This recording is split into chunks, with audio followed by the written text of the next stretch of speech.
तो नमस्ते प्रणाम। मैं आपका अपना विशु राय हाजिर हूँ जुर्म की दुनिया की एक बेहद ही खौफनाक कहानी के साथ।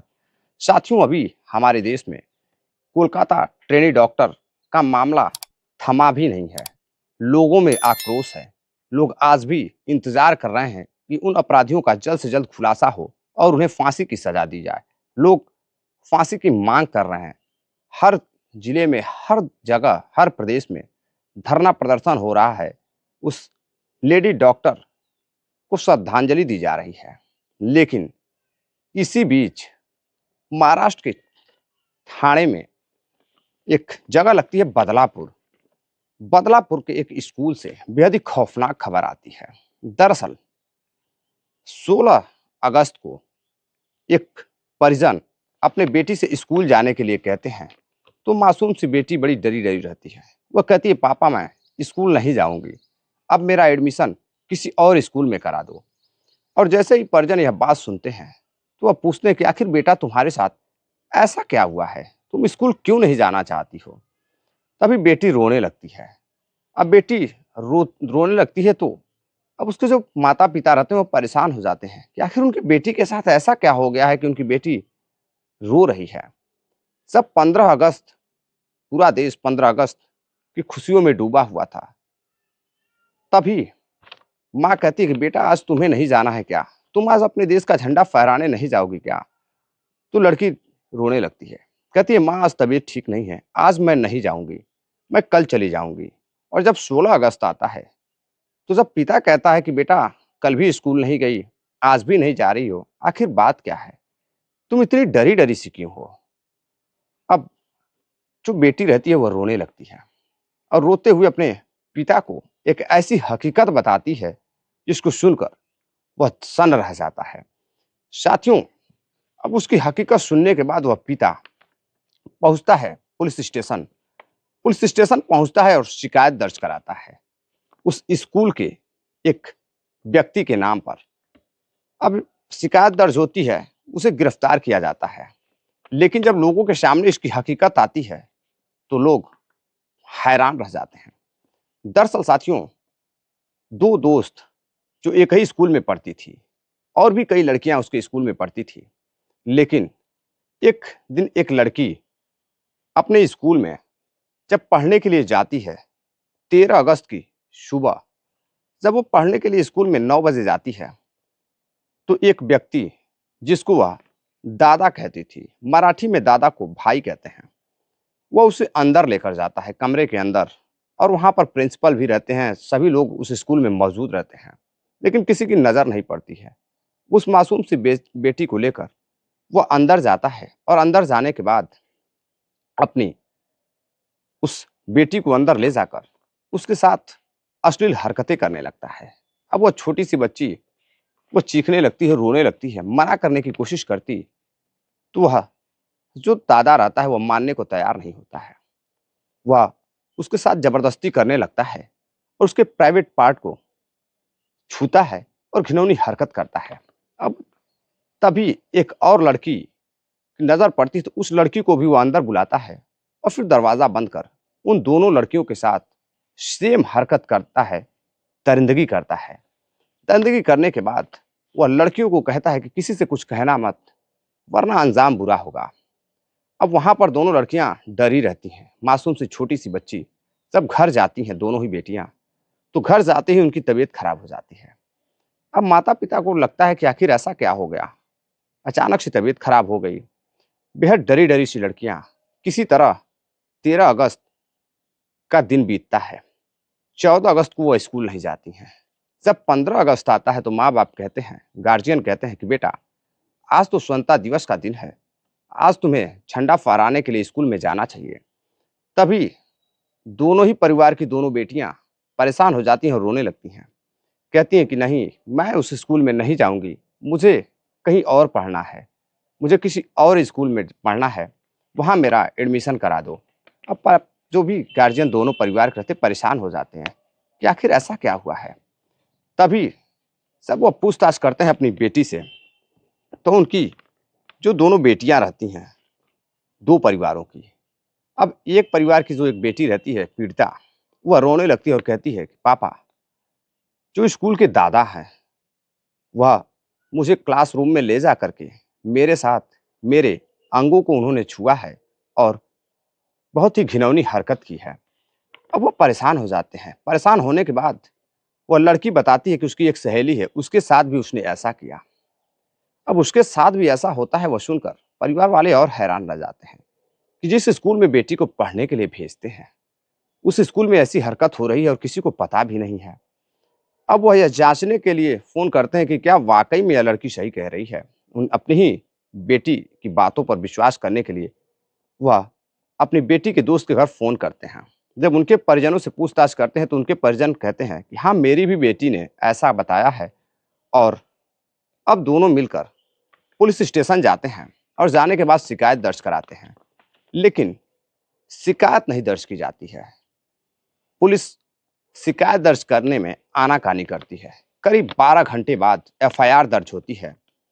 अब एफआईआर 12 घंटे बाद दर्ज होती है। अब इतना आक्रोश होता है कि यह मामला चारों तरफ फैलने लगता है। धीरे-धीरे ट्विटर, फेसबुक, सोशल मीडिया पर फैलने लगता है और देखते ही देखते महाराष्ट्र के हर कोने में Badlapur railway station, bus stand, चारों तरफ कहीं आगजनी, कहीं तोड़-फोड़। अब लोगों में आक्रोश हो जाता है। परिजन काफ़ी परेशान हो जाते हैं कि आखिर उनकी बेटियाँ कहाँ पढ़ने जाएँ? कहाँ सेफ रहेंगी वो? हॉस्पिटल में डॉक्टर सेफ नहीं है, पुलिस में महिला पुलिस सेफ नहीं है, स्कूल में बच्चे सेफ नहीं हैं, तो आखिर वह जाए तो जाए कहाँ? अब इसको लेकर परिजनों में आक्रोश होता है। अब वह हर जगह कहीं रेल रोक देते हैं, कहीं बस स्टैंड को रोक देते हैं, बस स्टैंड पर धरना प्रदर्शन करते हैं। देखते ही देखते हैं चारों तरफ लाखों की भीड़ इकट्ठा होकर धरना प्रदर्शन करने लगती है। अब प्रदर्शनकारियों को शांत कराने के लिए जो पुलिस महकमा होती है, वो उन्हें किसी तरह हटाती है, लाठीचार्ज करती है, कई जगह कई प्रकार के उपयोग करती है, तो उन्हें हटाया जाता है।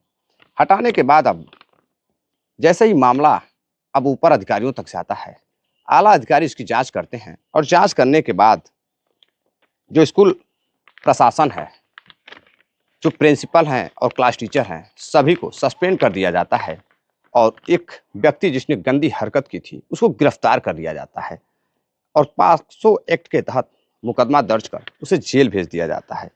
लेकिन अब इस पर राजनीति होने लगती है। अब जो विपक्ष होता है, वह सरकार पर निशाना साधने लगता है कि सरकार का जो प्रशासन है, पुलिस प्रशासन है, उसने एक मासूम सी बेटी के साथ ऐसी घटना होती है और परिजन जाकर शिकायत दर्ज कराते हैं। लेकिन पुलिस वाले शिकायत दर्ज करने में भी आनाकानी कर रहे थे। यानी कि प्रशासन ऐसे मामलों को बढ़ावा दे रहा है। अब विपक्ष तरह-तरह की बातें करता। अब इसको देखते हुए देवेंद्र फडणवीस जी भी ट्वीट करते हैं कि फौरन ही इस पर एक्शन लिया जाए और कड़ी से कड़ी कार्रवाई की जाए। अब पक्ष विपक्ष को कहता, विपक्ष पक्ष को कहता। अब इधर जो उस प्रशासन रहती है, पुलिस प्रशासन जो उस समय मौजूद थी, जो पुलिस वाली यानी कि महिला इंस्पेक्टर रहती हैं शुभदा सितोले, उनका ट्रांसफ़र कर दिया जाता है और कई पुलिस वालों को इधर से उधर भेज दिया जाता है। लेकिन साथियों, क्या किसी का ट्रांसफ़र करने से, किसी पुलिस वाले का ट्रांसफ़र करने से, किसी को जेल भेज देने से, क्या उस 2 मासूम बच्चियाँ सेफ हो जाएँगी? उनको न्याय मिल पाएगा? और आगे क्या गारंटी है कि हमारी बहन-बेटियाँ, आपकी बहन-बेटियाँ किसी भी स्कूल में, किसी भी हॉस्पिटल में सुरक्षित रहेंगी? सरकार कोई कड़ा कानून क्यों नहीं अपनाती है? आखिर हर जगह पश्चिम बंगाल में आपने देखा, यूपी में देखा, उत्तराखंड में देखा, जहाँ जिसकी सरकार होती है, वो बचाने की कोशिश करता है और विपक्ष उस पर टूट पड़ता है, तरह-तरह की बातें करता है। लोग अपनी सरकार को ध्यान नहीं देते हैं कि मेरी सरकार में भी ऐसी घटनाएँ होती हैं। साथियों, ज़रूरत है सरकार को, पक्ष-विपक्ष कोई भी हो, मिल कर के एक ऐसा कड़ा कानून बनाने के लिए, जैसे सऊदी अरब और भी देशों में है, ताकि लोगों की रूह काँप जाए। ऐसे दरिंदों के साथ ऐसी घटना को अंजाम दिया जाए, बीच चौराहे पर खड़ा कर दिया जाए, जनता के बीच छोड़ दिया जाए। कुछ अलग तरीके का कानून होना चाहिए ताकि ऐसे लोगों की रूह काँप जाए। अब वह 2 मासूम बेटियाँ स्कूल जाने से डर रही हैं। अब मेडिकल चेकअप जब उनके परिवार वालों ने साथियों कराया, तो उनमें से कुछ लड़कियों का कौमार्य ही भंग हो चुका है, यानी कि उनके साथ रेप जैसी घटना को भी अंजाम दिया गया है। यह उनके अभिभावकों का ही कहना है। अभी बदलापुर का मामला शांत नहीं हुआ था, तभी वहाँ महाराष्ट्र के ही अकोला जिले में एक जगह पड़ती है उराल। उराल के काजीखेड़ा में जिला परिषदीय स्कूल के एक टीचर पर 6 लड़कियों के शोषण का आरोप लगा है। लड़कियों लड़कियों का कहना है कि वह जब स्कूल जाती थी तो करीब 4 महीने से एक स्कूल टीचर जिसका नाम रहता है प्रमोद सरदार, जिसका काम रहता है लड़कियों को शिक्षा देना, उन्हें एक बेहतर तरीके से पढ़ाना, बेहतर शिक्षा देना, बेहतर संस्कार देना।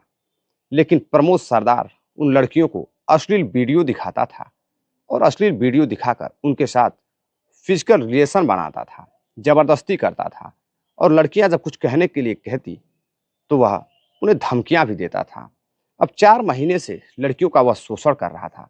जब लड़कियां हार मान जाती हैं, थक जाती हैं कि आखिर वह कब तक झेलती रहेंगी। कक्षा 8वीं में पढ़ने वाली 6 लड़कियां जो एक ही स्कूल की रहती हैं, जो कि एक सरकारी स्कूल में पढ़ रही थी। उनके पास इतना पैसा नहीं था कि वो किसी प्राइवेट स्कूल में पढ़ सकें। लेकिन आजकल तो प्राइवेट स्कूल भी सेफ नहीं है, लोग जाएँ कहाँ? अब वह बेटियाँ अपने घर जाती हैं, तो घर जाने के बाद अपने परिजनों से बताती हैं कि उनका जो स्कूल टीचर है, उनके साथ करीब 4 महीने से उन्हें अश्लील वीडियो दिखाता है, उनके साथ हरकतें करता है। अब वह भी पुलिस के पास जाते हैं, शिकायत दर्ज कराते हैं और उस प्रमोद सरदार को गिरफ्तार कर जेल भेज दिया जाता है। अब साथियों, एक ही जगह कुछ ही दूरी पर इधर अमोला में और उधर बदलापुर में अब एक ही क्षेत्र में 2-2 घटनाएं होती हैं, जिसको सुनकर और परिजनों में आग भड़कने लगती है। अब लोग हर जगह उपद्रवी हो जाते हैं। अब सरकार के ऊपर भी उंगलियां उठने लगती हैं कि आखिर कैमरे क्यों नहीं है स्कूल कॉलेजों में। फिर वहाँ के शिक्षा मंत्री कहते हैं कि अब जल्द से जल्द स्कूलों में जहाँ पर भी कैमरा नहीं है, कैमरा लगाए जाएंगे और कैमरा बंद पाया गया तो स्कूल प्रशासन पर कार्रवाई की जाएगी। बड़ी शर्मनाक बात है कि एक शिक्षक ही भक्षक बन जा रहा है, जिसको शिक्षा देना उसका परम कर्तव्य है और वो उन लड़कियों के साथ अश्लील हरकतें कर रहा है। ज़रूरत है साथियों अपने आप को सुधारने की, चाहे शिक्षक हो, डॉक्टर हो या कोई भी हो। जब तक खुद पर इंसान खुद को नहीं सुधारेगा, सामने वाले को कैसे कोई सुधार सकता है। तो साथियों, ये थी आज की पूरी कहानी। घटनाक्रम बेहद ही दर्दनाक था। इस पर आपकी क्या राय है? आखिर किस तरह का सरकार को एक्शन लेना चाहिए, सुधार करना चाहिए, ताकि लोगों की रूह कांप जाए, जो भी ऐसे भेड़िए, ऐसे दरिंदे हमारे समाज में हमारे बीच मौजूद हैं। तो साथियों, कहानी को ज़्यादा से ज़्यादा शेयर करिएगा और अपने बच्चे और अपने घर के जितने भी छोटे बड़े बच्चे हैं, सभी को जागरूक ज़रूर करिएगा, ताकि वह अपने शरीर के प्रति, अपने परिवार के प्रति जागरूक रहें और उनके साथ, बहन बेटियों के साथ गलत और सही क्या है, छोटे बड़े बच्चों सबको समझाइए, ताकि वह समझ सकें और उनके साथ कोई भी ऐसी घटना होती है तो वह बेहिचक बिना डरे आपको बता सकें। तो साथियों, चलते चलते आप सभी को एक बार फिर से नमस्ते, प्रणाम। मिलते हैं एक और नई कहानी के साथ, तब तक के लिए जय हिंद।